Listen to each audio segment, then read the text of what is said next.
किसनुरा सबका हार अरे के गोरे हुए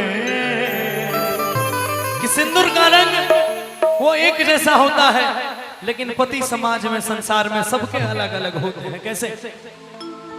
किसनुरा सबका हार अरे के गोरे हुए सजनवा लगा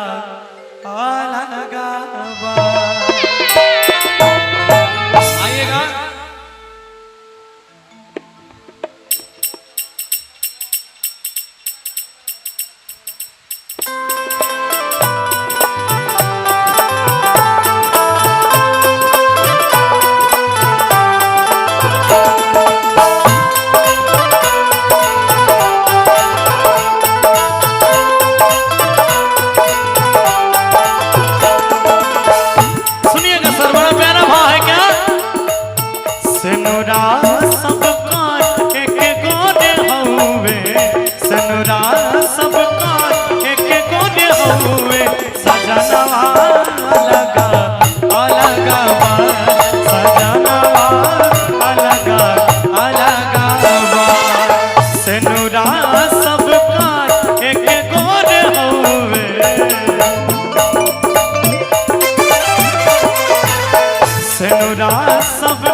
बस नगरा केहू बस टोला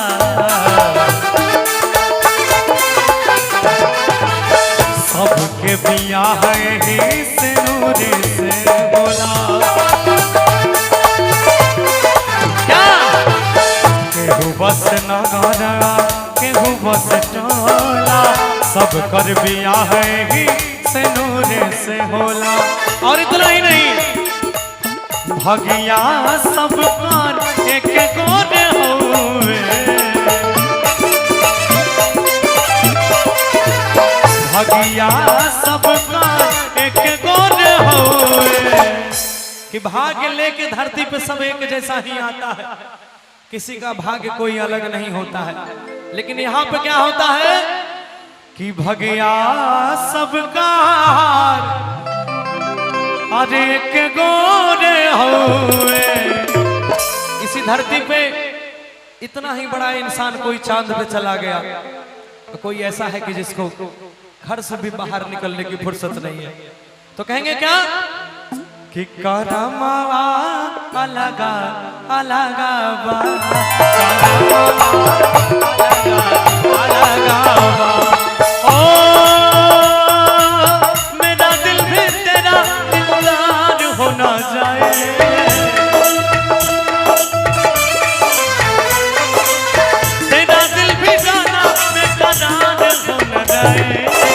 रब करे तुझको भी प्यार हो जाए, रब करे तुझको भी प्यार हो जाए।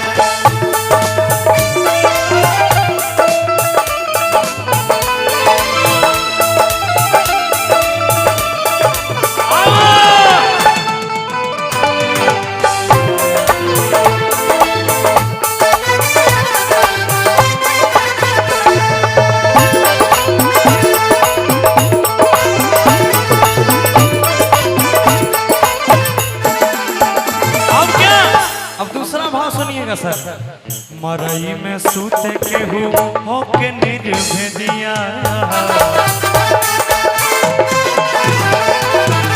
केहू के नसीब नहीं एको दिया। मीठा मीठा चलिएगा, एकदम मीठा मीठा। कि मरई में सूते के हो के निर्भेदिया, यानी किसी को मकान घर जमीन सब कुछ है, फिर भी वो उसके मन में दयालुता नहीं है। वह भिखारी को भी देखेगा ना, कहेगा हट साले रास्ते में कहां से आ जाते हैं कैसे। और किसी को जो दयालु है लेकिन उसको एगो सेज भी नसीब नहीं है कैसे।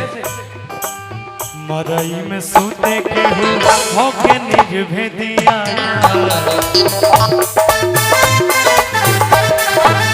केहू के नसीब नहीं है को से दिया। और के देहिया सब कान एक गोरे हुए, देहिया सब कान एक गोरे हुए। अच्छा देखिए, जब मैंने सिंदूर कहा तो आगे पति बोला कि सिंदूर एक है, पति सबका अलग अलग है। दूसरे में क्या बोला मैंने कि भाग्य एक है, सबका कर्म अलग अलग है। और तीसरे में क्या बोला मैंने कि सबका देह एक है। अगर देह एक है तो और क्या अलग हो सकता है। अगर देह एक है तो इसमें क्या अलग हो सकता है कि देहिया सबका और एक गोरे हुए, कि दिमागवा अलग अलग